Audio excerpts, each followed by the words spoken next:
je vais vous emmener dans un petit voyage. J'ai préparé quelques photos, je ne sais pas si on peut les lancer, sur la réalité en fait d'une ville gérée par l'extrême droite. Parce qu'on a beaucoup parlé de menaces. Bon, nous, la menace, on la vit réellement à Béziers.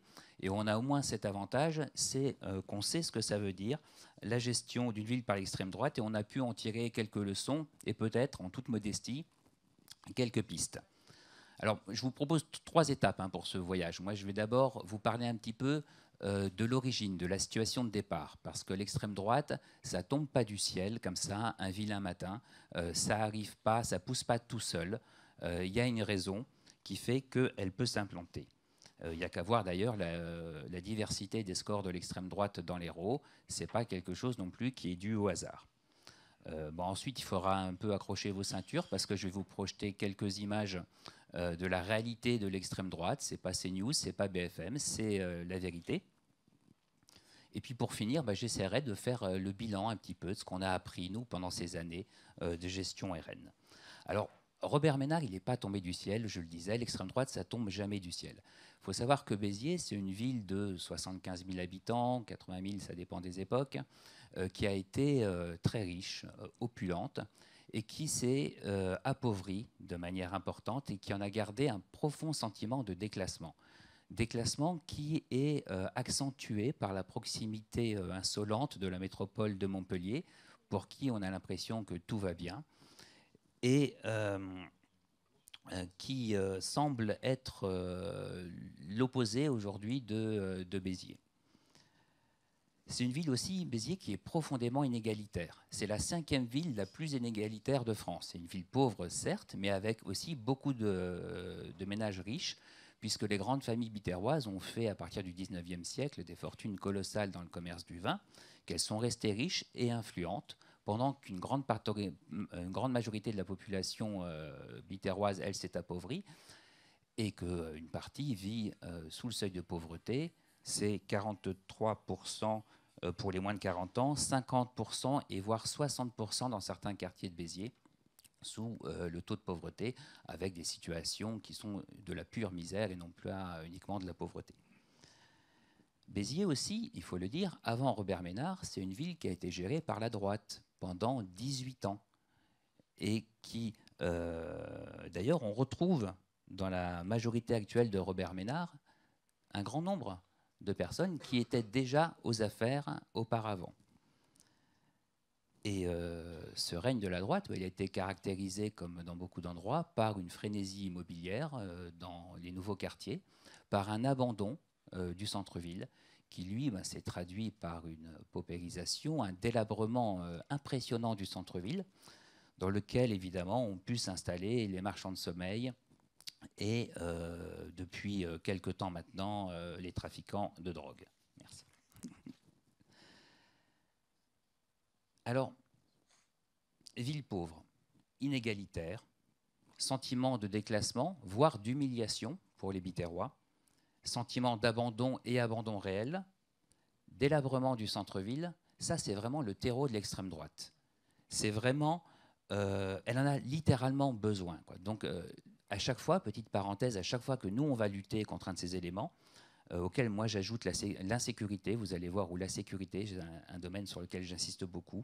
À chaque fois qu'on va lutter contre ce déclassement, ces inégalités, cet abandon, en fait c'est là qu'on va lutter contre l'extrême droite. Alors voilà, la première photo est passée. On va aller vite. Donc vous savez que Robert Ménard a été élu 2 fois. La deuxième fois, il a été brillamment réélu. Dans des conditions particulières, certes, il était maire sortant, il y avait le Covid, une très faible participation, mais si on peut arrêter peut-être juste le défilement des images, sinon je vais les speeder pour les récupérer. Donc moi qui étais en face de lui, je peux vous dire qu'il n'y avait rien à faire pour éviter une réélection de Robert Ménard, et je crois savoir aujourd'hui pourquoi. C'est parce qu'on s'est laissé étouffer pendant des années, et je vais y revenir. La bonne nouvelle, c'est qu'entre ces 2 élections, il n'a pas progressé en voix. Donc c'est quand même aussi un élément important qu'il faut qu'on garde en tête. Malheureusement, le projet que Robert Ménard a réussi à implanter à Béziers, ça c'est pas une bonne nouvelle pour vous tous, c'est plus un projet local, mais c'est bien un projet maintenant qu'il veut être national. Je trahis pas un secret en disant qu'il vise effectivement à avoir de plus grandes responsabilités. Et honnêtement, on aurait tort de se contenter d'en rigoler de cette ambition. Je crois qu'il faut quand même la prendre au sérieux, même si elle n'est pas vraiment en réalité. Alors, c'est quoi l'extrême droite dans une ville? Eh ben voilà, je vous propose donc un petit florilège de la communication municipale. Alors, accrochez-vous, hein, c'est quand même, ça pique par moment. Donc, peut-être, si on peut revenir à l'image précédente, voilà. Celui qui en parle le mieux, je crois, c'est Umberto Eco. Alors, avec reconnaître le fascisme, moi, j'aime pas le terme fascisme parce qu'à force, il est devenu un peu contre-productif, mais il a listé tous les éléments qui permettent de reconnaître l'extrême droite.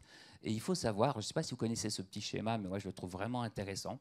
Il faut savoir qu'à Béziers, eh ben, on coche toutes les cases, en fait. Et c'est ce qu'on va voir rapidement. Donc, que ça soit pour le culte de la tradition, qui n'est pas le respect de la tradition, hein, ce n'est pas la même chose, que ce soit le rejet de la pensée critique. Juste pour info, à Béziers, si vous ne pensez pas comme le maire, et je ne vous cache pas que ça m'arrive quand même assez souvent, bah non seulement vous avez tort, bien entendu, mais en plus vous pensez mal. Non seulement vous pensez mal, mais vous n'aimez pas Béziers, et vous n'aimez pas les gens, et vous n'aimez pas la France, et vous n'aimez pas la vie. Alors ne rigolez pas, c'est vraiment ce qu'il m'a dit, quoi. Voilà. Donc là, vous imaginez que la question démocratique, elle est quand même assez compliquée. Pour ce qui est du contrôle des femmes, pour ce qui est du rejet de la diversité, l'exploitation de la frustration, on est aussi au top. Je vous propose donc très rapidement de passer maintenant les images qui sont toutes tirées, il n'y a aucun trucage évidemment, de la communication municipale à Béziers. Donc celui-ci avait eu un certain succès national. Bon, il faut dire que ça le mérite quand même. Hein, voilà. Donc, moi, je connais des policiers. Pour eux, le pistolet, c'est le dernier recours pour leur sécurité. Ce n'est pas un ami qu'on brandit fièrement comme ça. Ce n'est pas du tout la même chose. Mais ce culte des armes, cette volonté de mettre la violence et les armes au centre de la vie, elle existe à Béziers. On a très régulièrement de la communication autour des armes. La photo suivante, par exemple, c'est une couverture du journal municipal, donc qui pourrait ne pas poser de problème, puisque c'est un son et lumière sur 1944. Mais on aurait pu choisir une autre image pour fêter quand même la victoire que ces gens en armes, parce que là, on instille toujours cette idée qu'on est en résistance contre quelque chose, qu'il y a un combat à mener, et que ce combat, il doit être mené dans une certaine violence. Même chose pour l'image suivante. Donc ça, c'est les Caritats. C'est une fête très familiale à Béziers autour du Moyen-Âge. Certains disent un peu ringard. Moi, bon, voilà. Enfin bref, c'est. Mais depuis qu'on a Robert Ménard, on a ce genre d'image qui est associé. Donc une personne dont la blondeur, à mon avis, correspond pas exactement à un Biterrois ou une Biterroise du Moyen-Âge. Je vous laisse imaginer à quelle mythologie ça renvoie, quoi. La suivante, je vous avais prévenu, ça pique. C'est cette volonté de faire croire qu'il y a une opinion, qui est celle du peuple, et qu'il n'y a aucune diversité, aucun moyen d'avoir un petit discours différent. Donc évidemment, le cri du peuple, parce que le peuple y crie, hein, il ne sait pas parler pour Robert Ménard, et c'est un homme blanc, forcément, à Béziers. Celle-là, j'imagine que vous allez les apprécier aussi. Donc, de une du journal municipal, avec une mise en scène de l'insécurité. Donc moi, je ne sais pas si le but d'un journal municipal, ça devrait être de foutre la trouille à la population. Je ne suis pas certain. Donc avec chaque fois, évidemment, un personnage qui est sans visage, inidentifié, avec une typo anxiogène, avec les stéréotypes, évidemment, sur la capuche, et même sur le deuxième, donc un fond enflammé qui, évidemment, fait très peur, avec ce titre « Nous sommes plus forts qu'eux ». Ça, c'est intéressant, parce que c'est un phénomène qu'on va voir sur toutes les images. C'est plus flagrant là. C'est que la réflexion, en fait, se limite à nous contre eux, sans qu'on sache exactement qui c'est eux, sans qu'on sache exactement qui c'est nous, Voilà. Mais à chaque fois, on a ça. Comme si le problème, les problèmes de sécurité par exemple, étaient extérieurs. Comme s'ils n'étaient pas liés à nos décisions politiques, à nos décisions en termes de budget, en termes de choix urbanistiques, d'éducation, etc. Non, le problème, il est extérieur et il suffit, entre guillemets, de se débarrasser de eux pour régler tous les problèmes. Alors, on peut passer vite fait les autres images. Voilà, donc toujours ce culte un petit peu de la violence, hein, donc dépenses de dingue, on a une tronçonneuse. Donc là, l'imaginaire, bon, c'est massacre à la tronçonneuse, hein, c'est...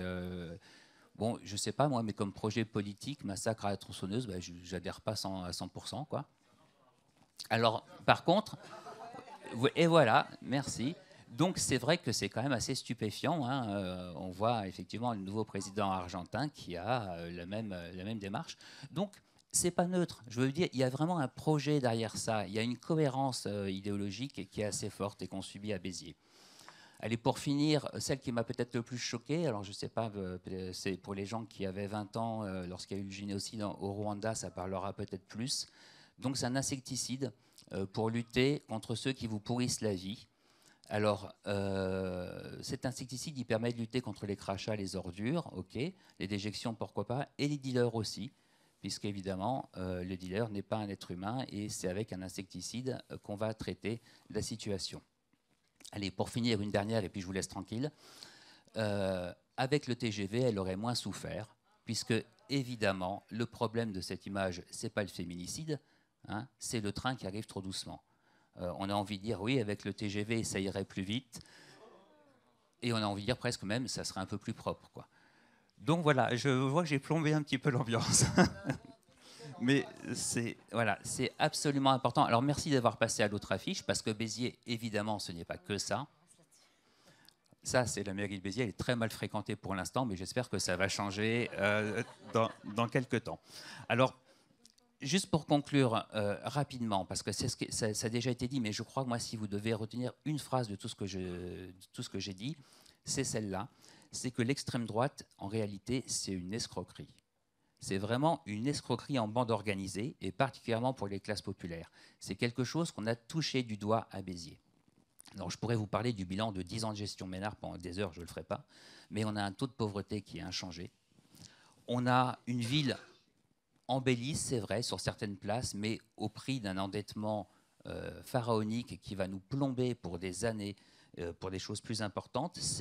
On en parlait, des transports en commun à Béziers qui sont dignes des années 70, une gestion des déchets complètement obsolète également, zéro adaptation au changement climatique qui est en cours et qui va frapper évidemment Béziers comme toutes les villes du Sud et qui va frapper plus particulièrement les habitants du centre-ville de Béziers et des quartiers populaires qui vivent dans des conditions déjà difficiles aujourd'hui. Beaucoup de personnes ne se chauffent pas du tout en hiver à Béziers et à qui on va ajouter les questions de chaleur écrasante et dangereuse en été.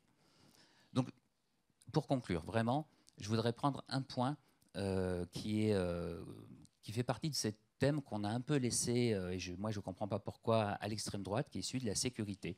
Thème sur lequel Robert Ménard a fait une grande partie de sa campagne et de son succès. On a mis le paquet, ils ont mis le paquet hein, à Béziers au niveau de la sécurité. On a plus de 300 caméras, on a une centaine de policiers municipaux. Et pourtant, les résultats, ils ne sont pas là. Et c'est pour ça que je parle d'escroquerie. C'est que la sécurité, qui est une demande légitime, y compris des personnes les plus fragiles, elle n'est pas assurée pour tout le monde à Béziers. Elle est assurée, oui, sur les allées Paul Riquet, pour ceux qui connaissent, c'est le centre-ville, mais dans les quartiers ou un peu plus loin, ce n'est pas le cas. Et on a eu quand même 2 morts lors de l'intervention de la police municipale à Béziers. La dernière en date, celle de Mohamed Gafsi, qui est encore en cours d'instruction, donc je respecte la présomption d'innocence, mais il n'empêche, les conditions de cette mort ne peuvent que nous choquer. Et c'est la réalité d'une gestion RN. Donc c'est un point important qu'il faut garder en tête et qu'il faudrait réussir à mettre en place pendant cette campagne, où on nous prédit un succès du RN, c'est qu'il faudrait réussir à réduire l'électorat du RN uniquement aux gens qui sont réellement d'accord avec leur projet. Et là, il serait à 2-3%.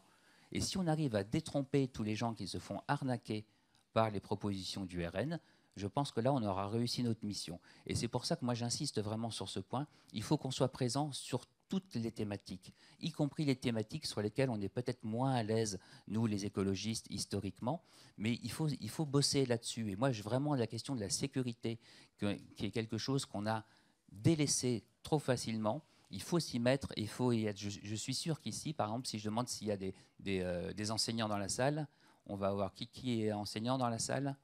Voilà, j'ai des mains qui se lèvent. Si je demande qui est policier dans la salle, et on n'en a pas, et c'est pas normal.